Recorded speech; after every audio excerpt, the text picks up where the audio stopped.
এরকম ফুটন্ত গরম পানির মধ্যে ১ কাপ সেমাই দিয়ে বানিয়ে ফেলুন ম্যাজিক্যাল ডেজার্ট বা ম্যাঙ্গো লাড্ডু। আজকে আপনাদেরকে ম্যাঙ্গো দিয়ে সেমাই লাড্ডু বানিয়ে দেখাবো। আসসালামু আলাইকুম everyone, welcome back to my সাথী রান্নাঘর এন্ড ব্লগ। আজকের রেসিপি হচ্ছে ম্যাঙ্গো লাড্ডু। আপনারা চাইলে আম দিয়ে আর সেমাই দিয়ে এভাবে খুবই সহজে এই ডেজার্টটি বানিয়ে ফেলতে পারেন। তো কথা না বাড়িয়ে শুরু করি।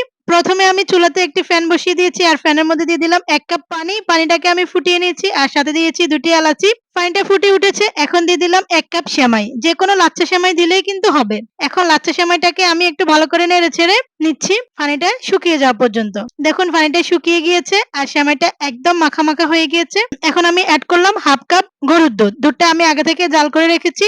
এখন দুধ আর সেমাইটাকে আবারও সুন্দর করে মিক্স করে নিচ্ছি। দুধটা শুকিয়ে যাওয়া পর্যন্ত মিক্স করে নেবেন। এই যে দেখেন দুধ আর সেমাইটাকে মিক্স করে নিয়েছি। এখন আমি অ্যাড করতেছি আম। এখানে আমি ২টি আম নিয়েছি আর আমটাকে আমি ব্লেন্ডার করে নিয়েছি। এখন দিয়ে দিলাম আম। আমটা দিয়ে আমি আবারও সুন্দর করে সেমাইয়ের সাথে ভালো করে মিক্স করে নিচ্ছি।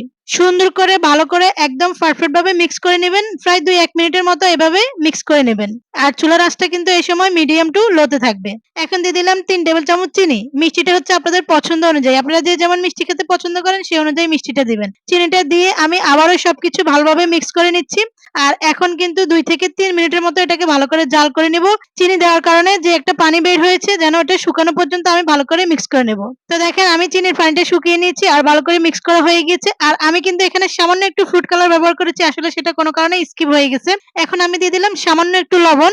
লবণটা আসলে অপশনাল। আপনারা যদি মিষ্টি জিনিসে লবণ খেতে পছন্দ করেন তাহলে লবণটা দিতে পারেন। আর এখন দিয়ে দিলাম ২ রকমের বাদাম। এখানে আমি কাঠবাদাম কুচি করে নিয়েছি আর কাজু বাদামকে কুচি করে দিয়েছি। আর এখন দিয়ে দিচ্ছি কিশমিশ। দিয়ে দিলাম ১ চা চামচ ঘি। ড্রাই ফ্রুটস গুলো হচ্ছে আপনাদের পছন্দ অনুযায়ী। আপনারা যদি খেতে পছন্দ করেন তাহলে এড করতে পারেন, না পছন্দ করলে কিন্তু স্কিপ করে যাবেন। এখন দিয়ে দিলাম ৩ চা চামচ পাউডার মিল্ক। এখন আমি সবকিছুকে ভালো করে আবারও মিক্স করে নিব একদম পারফেক্ট ভাবে এবার শুকানো পর্যন্ত।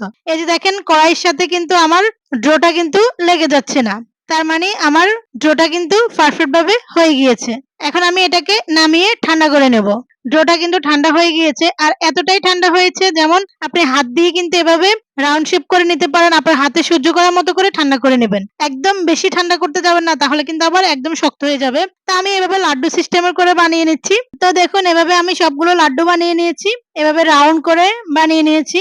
আপনারা আপনাদের পছন্দ অনুযায়ী কিন্তু সাইজ করে বানাতে পারেন। আপনাদের কাছে যদি ফিটের জাজগুলো থাকে ওগুলা দিয়েও কিন্তু আপনারা বানাতে পারেন আপনাদের ইচ্ছে অনুযায়ী। তা আমার কাছে রাউন্ড শেপটাই ভালো লেগেছে, এরকম গোল গোলটাই ভালো লেগেছে লাড্ডুর মতো। তা আমি এভাবে বানিয়ে নিয়েছি।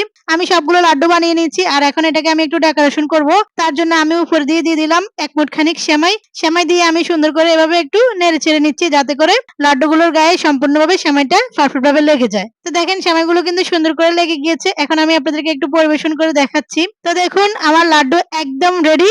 দেখুন আমি উপর দিয়ে একটু কাঠবাদাম দিয়ে ডেকোরেশন করেছি। এটা একেবারেই অপশনাল। আপনাদের পছন্দ মতো আপনারা ডেকোরেশন করতে পারেন। আর দেখেন কতটা সফট হয়েছে। তো এভাবে ইজিলি বাসাতেই কিন্তু আম দিয়ে আপনারা কিন্তু এরকম ডেজার্টটি বানাতে পারেন। আর যেহেতু এখন আমের সিজন, আম দিয়ে অনায়াসে এই ডেজার্টটি বানাতে পারেন। খুবই সহজভাবে রেসিপিটি শেয়ার করেছি। আশা করি রেসিপি ভালো লাগবে। আর রেসিপি ভালো লাগলে একটু বেশি বেশি করে শেয়ার করবেন। আর চ্যানেলটি সাবস্ক্রাইব করে রাখবেন পরবর্তী রেসিপি পাওয়ার জন্য। আজকে ভিডিও পর্যন্তই। আল্লাহ হাফেজ।